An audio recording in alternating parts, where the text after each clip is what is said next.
Massive wildfire exploded early Thursday morning, burning nearly 25,000 acres.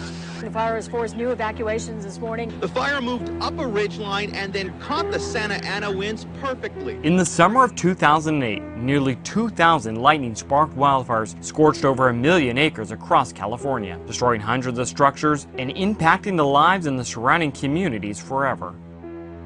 I never thought it was going to happen to me. You know, you always figure it's the other guy that's going to get their house burned. And with California's Mediterranean climate, another fire siege of that magnitude is just a matter of time. I'm CAL FIRE's Daniel Berlant. Devastating wildfires occur every year across the state, putting lives, property, and the state's natural resources at a constant threat. In California, wildfires aren't a question of if, but only a question of when. If you choose to live near a natural area of the state, you are at risk for wildfires, and it's your responsibility to prepare yourself, your family, and your home. And that preparation starts with 3 simple steps. Ready, set, go.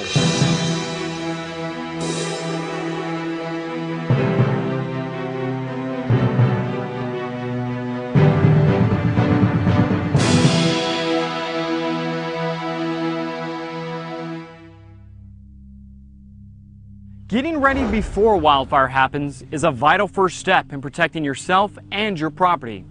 Beginning in the spring months, well before the peak of fire season, you should carefully assess your property and start taking steps to prepare for the hotter months to come. As firefighters are responding to fires throughout California, one of the most important things they can look for is defensible space. Defensible space is the required 100 feet between your property and the surrounding wildland area.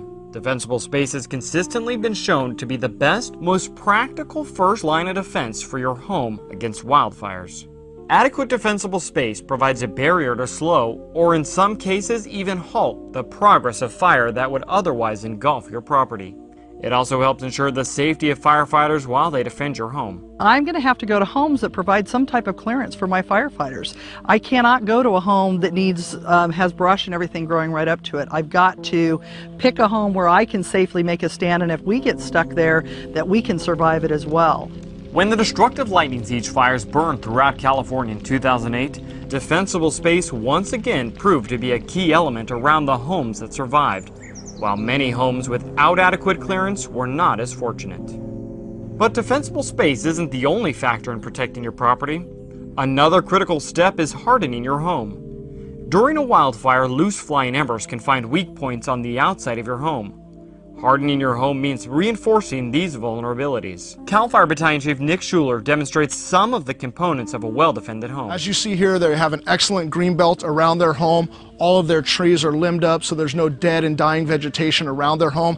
And as you can see, as we walk along, all the leaf litter's been picked up, and we move straight into the fire-resistant construction. They have the stucco siding, they have the enclosed eaves, and the composite roof, all proactive steps that this homeowner's taken to reduce fire potential.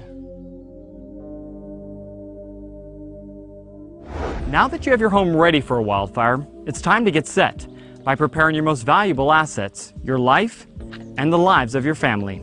You should start by creating a wildfire action plan.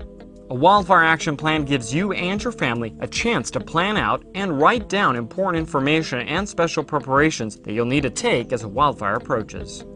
As part of your wildfire action plan, you want to sit down with your family and talk about things like escape routes, what roads are you going to take when you leave the house, and the other thing is where are you going to go. You want to have a meeting location. Your family's plan will be unique depending on your circumstances, so it's vital that you practice and update it regularly to keep everybody prepared. It's also important to plan which belongings in your house you'll need to take with you in case of evacuation if you have time. Prepare what you're going to take with you when you leave. There's nothing worse than packing up to leave and you realize you didn't take anything that you really wanted to. You took stuff that just was the first thing you saw. Wildfires can move quickly and can change direction into a surrounding community without warning. With the assurance that your home is now well defended and your family's wildfire action plan in place, when a wildfire approaches, you're now ready to go. During a wildfire, emergency personnel may not be able to warn everybody, So it's up to you to take the initiative to stay informed by listening to the TV or radio for announcements. If an evacuation is imminent, it's time to set your wildfire action plan into motion. Don't wait to be ordered to leave your residence. Just go, and go early. By leaving early, you give your family the best chance of surviving a wildfire. Follow the directions of fire and law enforcement, and if you feel threatened, you need to go ahead and get out of that home.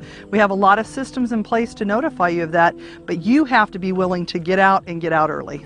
Although wildfires can be unpredictable, destructive, and deadly, they're an undeniable part of California's wildland. Wildfire is coming, and it's the steps you take now that will ensure you, your family, and your home have a fighting chance when it happens. For more information on how to prepare for wildfires and for a wildfire action plan checklist, visit readyforwildfire.org.